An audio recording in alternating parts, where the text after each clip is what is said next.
it's been the way it's always been, which has been nice. So that's how I respect, the rivalry. But other than that, I hate Pittsburgh. No, totally understandable. That's nothing wrong with a little good, healthy hate. Yeah, exactly. So I was raised, man. Yeah. Oh no, believe me, I'm not like, oh, I'm so happy for them. I'm like, oh crap. Yeah. This is I'm at the acceptance stage of grief. Okay, I've gone through my anger and denial and all that crap.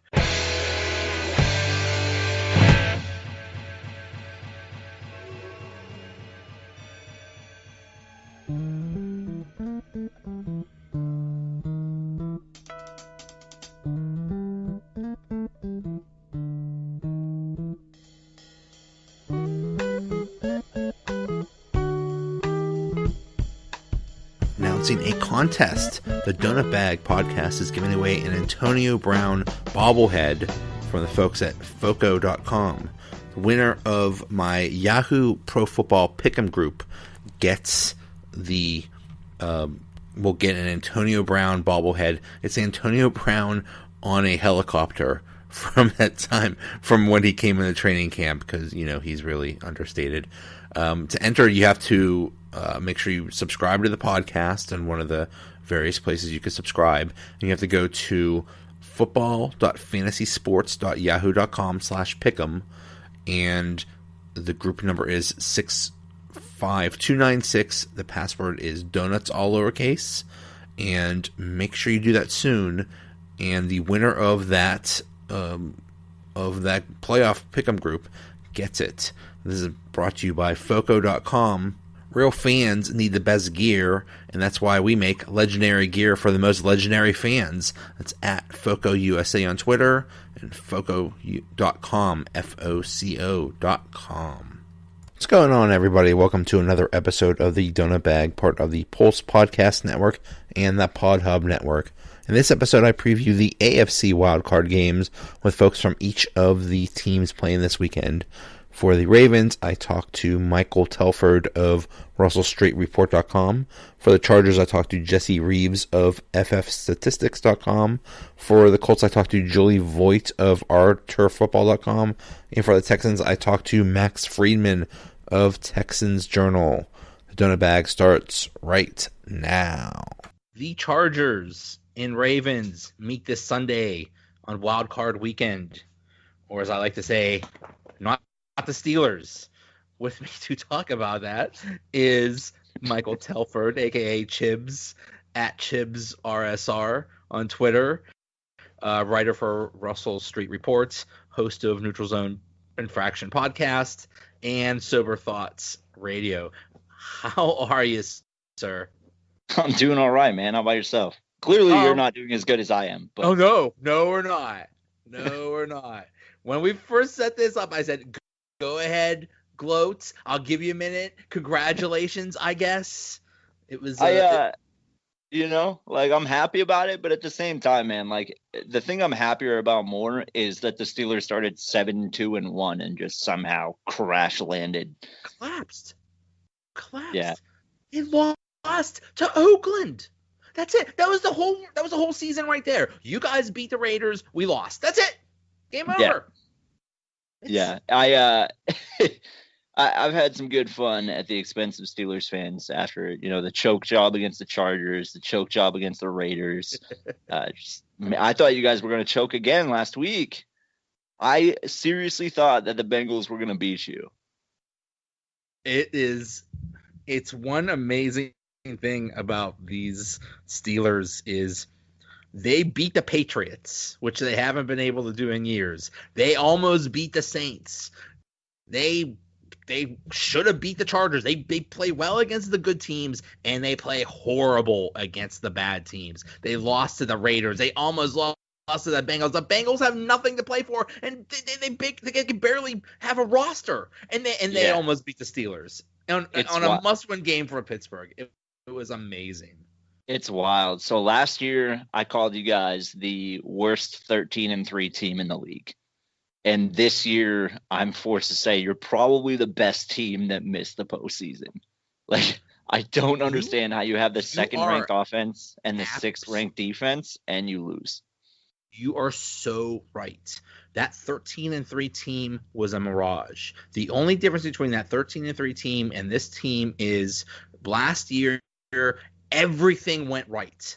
Every little thing, like they would barely win so many. I think I saw the record. They were 8-2 in one score games last year.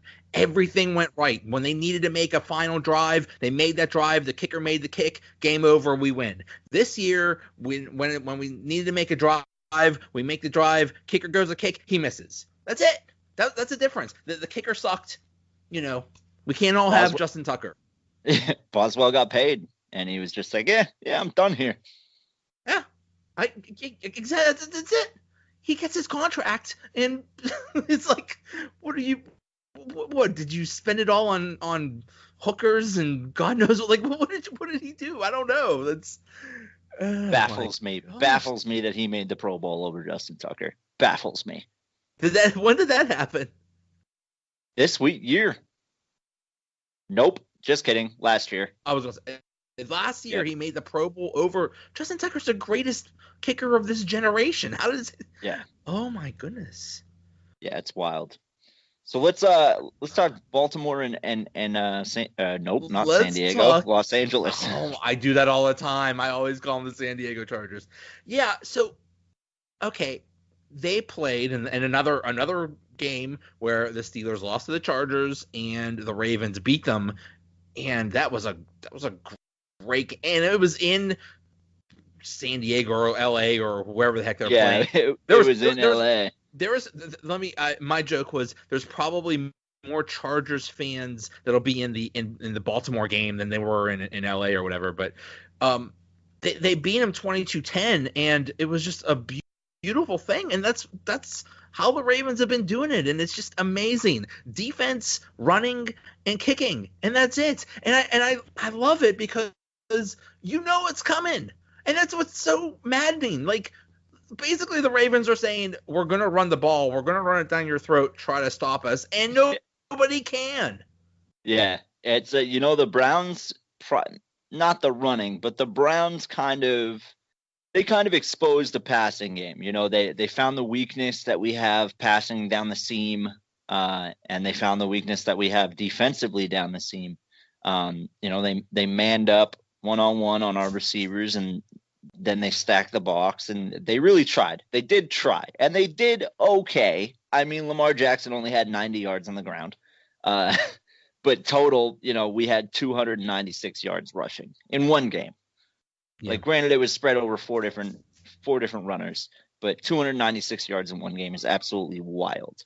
And I mean, I think it's going to be the same formula, man. I wrote it in an article that I wrote today. I expect to see more change from the Chargers than I do from Baltimore. It's the whole "if it ain't broke, don't fix it" concept. I mean, they couldn't stop them last week or 2 weeks ago, whatever it was.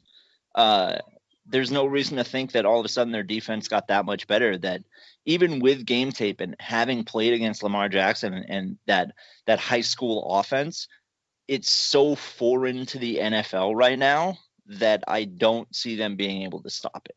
I think it's going to be a much closer game because I think we see more running from the Chargers, but I still think Baltimore ekes out a win. I believe, was it the case that Melvin Gordon did not play in that game? He played in that game. Oh, he did? Okay. Yeah. It was Austin Eckler that didn't play. Okay. Well. But that's what I'm hearing is, okay, they saw it once, they didn't know how to handle it, but now they're used to it, they know what to do. So that's the key right there. Are they going to make adjustments to stop the running attack? And I don't know, maybe put more than 10 points on the board, because I mean the defense just shut them down, and that is one of the best offenses in the league. Yeah. I mean, you had Brandon Carr picking off Phillip Rivers. You had Tavon Young returning that fumble for a touchdown. I mean, they have a bad interior offensive line. Their guards they're bad. So I expect a lot of interior pressure from the Ravens. I mean, you guys saw the end of the Browns game. Wink Martindale is not afraid to send pressure. He dialed up 4 cover zeros in a row to close out the game. Yeah. We didn't sack Baker Mayfield at all, but there was a bunch of QB hits and a whole bunch of hurries. They created the pressure, and that's kind of been their identity over the past 7 weeks is to just create pressure, cover, create pressure, cover, and then run the ball down your throat. And if that's the formula that's going to work in January, that's always the formula that works in January. I mean, the Ravens have been, since 2000, they've been in 8 wild card games. Okay. They've used that formula in all but one of them. In all the ones they use that formula, they've won. They're 7-1 in the wild card game. So true. Since 2000. You can't just be throwing the ball all over the place when it's 10 degrees out and in cold weather or it's snowing or whatever. It's just not working. That's what I didn't understand about this whole like pinball mentality of have a 55-45 game or whatever, and it's like, oh, whoever has the last ball the last time wins. Like, here's a crazy idea. If you take time off the clock, that's time that takes away from the other team's offense to be on the field. Yeah. So and it's Baltimore a good ground game. Dominating time of possession. I mean, I think their average is only like 35 minutes per game, but still 35 minutes of having the ball leaves the other team not that much time, Yeah, it's amazing, and you're right. Yeah, you gotta running wins in the winter, running wins in January, not throwing it all over the place. So, oh man, if they could get past the Chargers, who would they face next? I mean, it's gonna be it'll. Are the Ravens we're the 4 Ravens seed. are the 4 seed, so yeah. I'm trying to think. I've just been so focused on the Ravens. I think we would go to KC. Are the one you would go to KC? That's a win. I mean, you almost beat them last time. Yeah, and I think if they play more disciplined football, that 4th and 9 pass doesn't happen. I mean, Patrick Mahomes is an alien, but I'm trying not to look ahead to it because I don't have the greatest feeling about the game against the Chargers. But you got to think, man, Philip Rivers over the last 3 weeks has been not good. I mean, they've had something like 9 turnovers in the last 3 weeks and only like 2 passing touchdowns or something like that. I forget the exact stat, but the offense has not been good. Like, for an offense that was on fire all season, ever since the Ravens game, it's just been downhill from there. He wasn't good in Kansas City, since the Kansas City game. Sorry, he hasn't been good. He wasn't good against Baltimore. He wasn't good last week. They've been going downhill. Now they have to travel across country. It'll be a 10 a.m. game for them. Yeah. It's kind of rough. Yeah. That's what was so frustrating for the Steelers not making it in is this whole field, this whole conference, and really even the NFC is just wide open. Every team in the AFC has some kind of weakness. There is no like dominant team. It's I'm looking at the bracket. Basically, if it depends on the other game. Like if the Colts win, they're going to KC. But if Houston wins, then you guys would go to KC. And right. KC's very beatable. KC, they're very good at choking at home in the playoffs.